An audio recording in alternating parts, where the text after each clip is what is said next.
All right, welcome to another episode of Chatting with the Cardinals. I'm your host, Cooper Welch, and joining me as always is my trusty co-host, John Washington. Thanks for being with us today, John. Thank you. Glad to be here.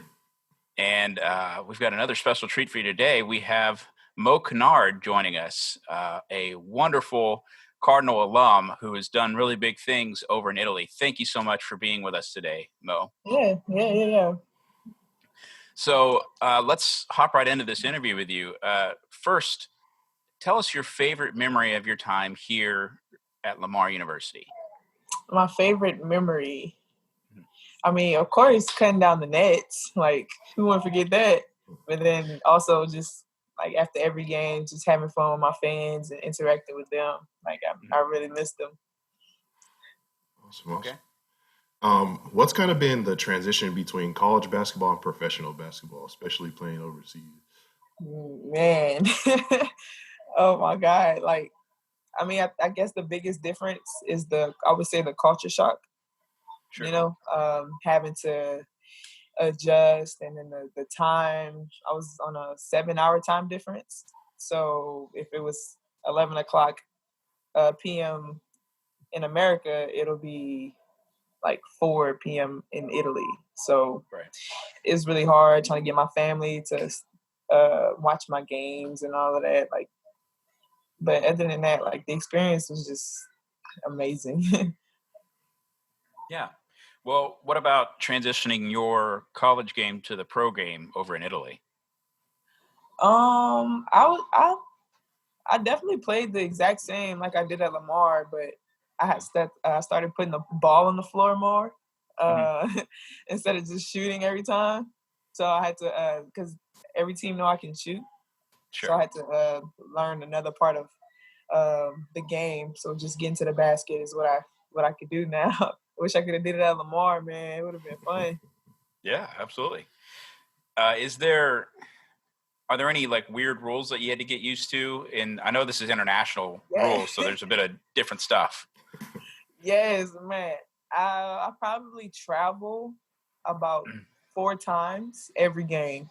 Okay. Like I get so frustrated, and then my coach would be like, "It's okay, it's okay," and but I just had to. That probably was like the only thing, like, because you had to, in order not to travel there, you have to dribble first before you put your foot down, and so like I like to catch and go, and Right. so I got to travel every time. But What's been the best food so far there? I would have to say the pasta. The pasta is really good. Everything is fresh. Everything like you can taste the freshness in all the sauces. I am sick and tired of eating pizza. I ate pizza probably every away game. It was just pizza. It wasn't bad pizza. It was really good. But other than that, I definitely lost some weight living in Italy because all the food is healthy. They don't have the same food America has. Our food choices, there's no junk food there. So Wow. yeah, I just wanted a honey bun, man. God. Oh man. Well, obviously your season was kind of cut short, just like the NBA and college basketball was here. Talk through some of what was going through your mind when that decision came down. Well, when it did happen, we had a game that weekend that the virus, like people started getting notified about it.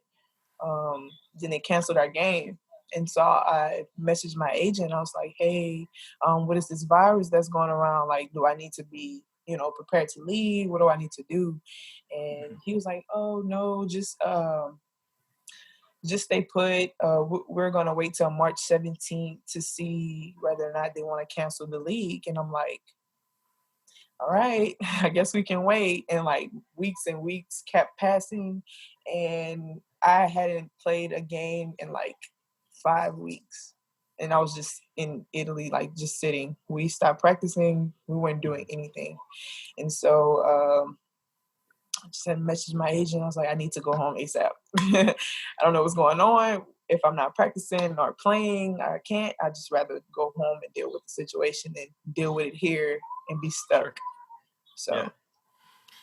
What kind of things are you doing just to kind of stay in shape? And, obviously it's Every hard to work out morning, at home.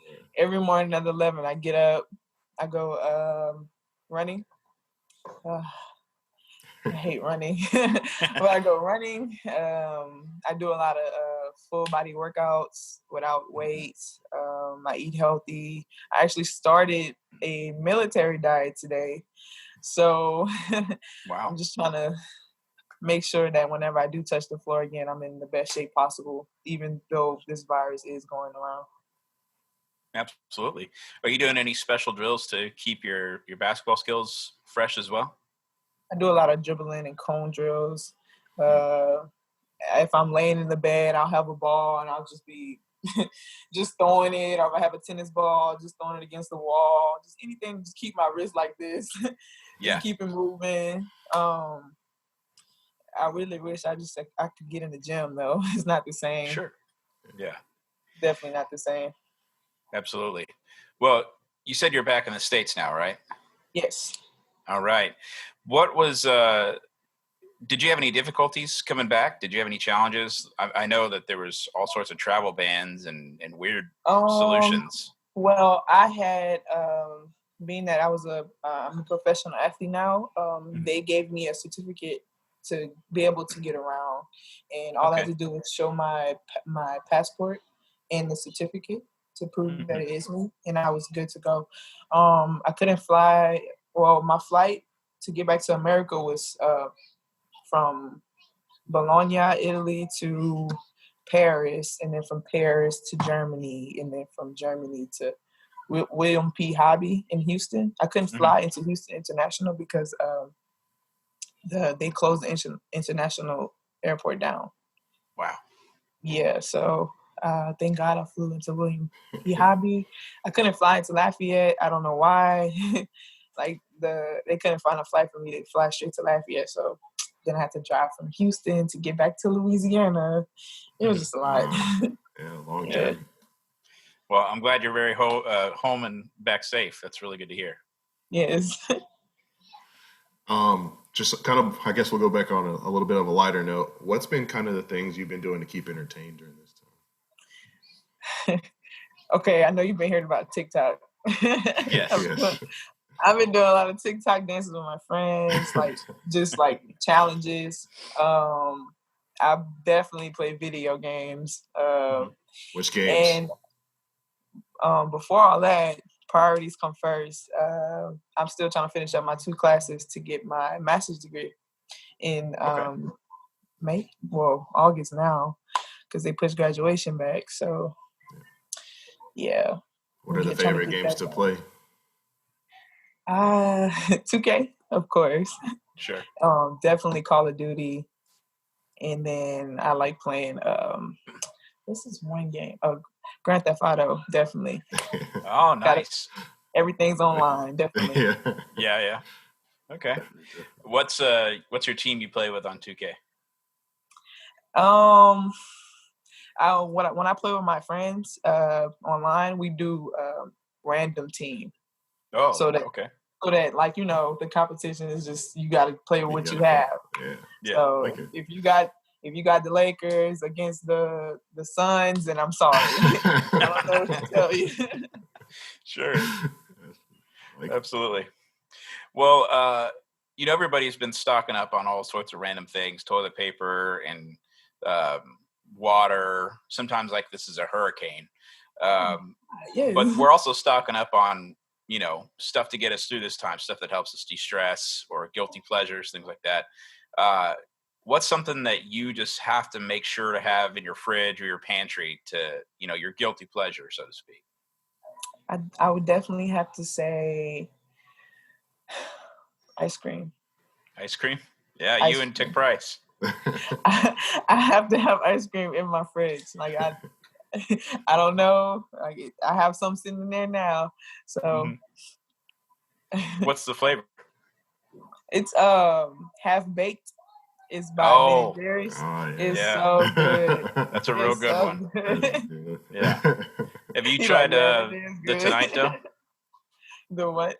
The Tonight Dough? Have you tried that one from Ben and I Jerry's? don't know. I don't know what that one is. I guess I have to try it. Oh, it's good. It's like I chocolate and cookie dough and peanut butter flavors. It's really good.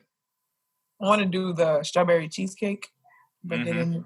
Like every time I go to the store, it's sold out. So yeah, that's a pretty popular you like, flavor. man, you missing out. Oh man. Well, pivoting back to a little bit tougher stuff. Obviously this season was cut short right before most of the conference tournaments were done and before March Madness could even happen. Last year you guys had another great run winning the conference tournament for the second year in a row, or sorry, the conference regular season title for the second year in a row. How would you have felt as a senior to have no chance to play the Southland Conference tournament, no chance to compete in the NCAAs? That's a great question. I honestly felt really sorry for the seniors this year. So I know that I can't even imagine how they felt.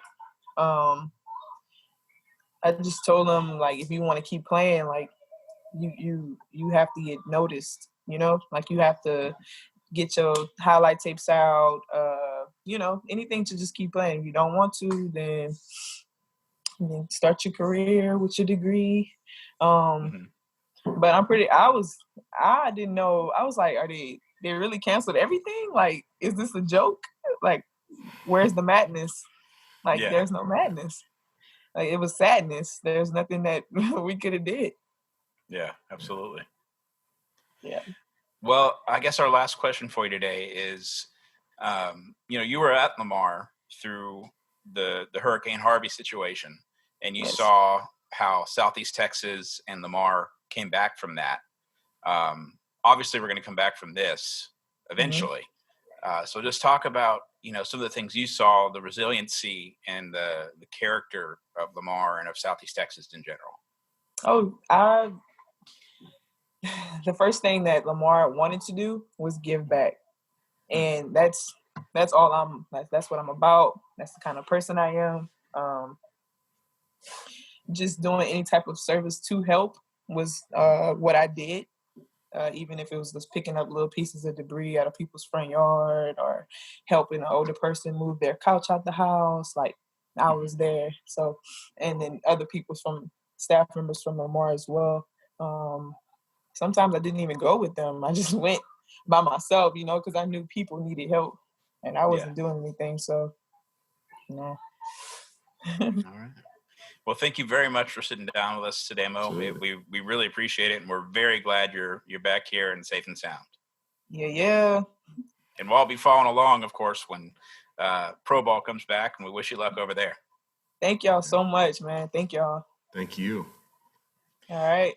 All right. This has been another episode of Chatting with the Cardinals. I'm your host, Cooper Welch, and here's just another reminder: stay home, stay safe, and keep washing those hands.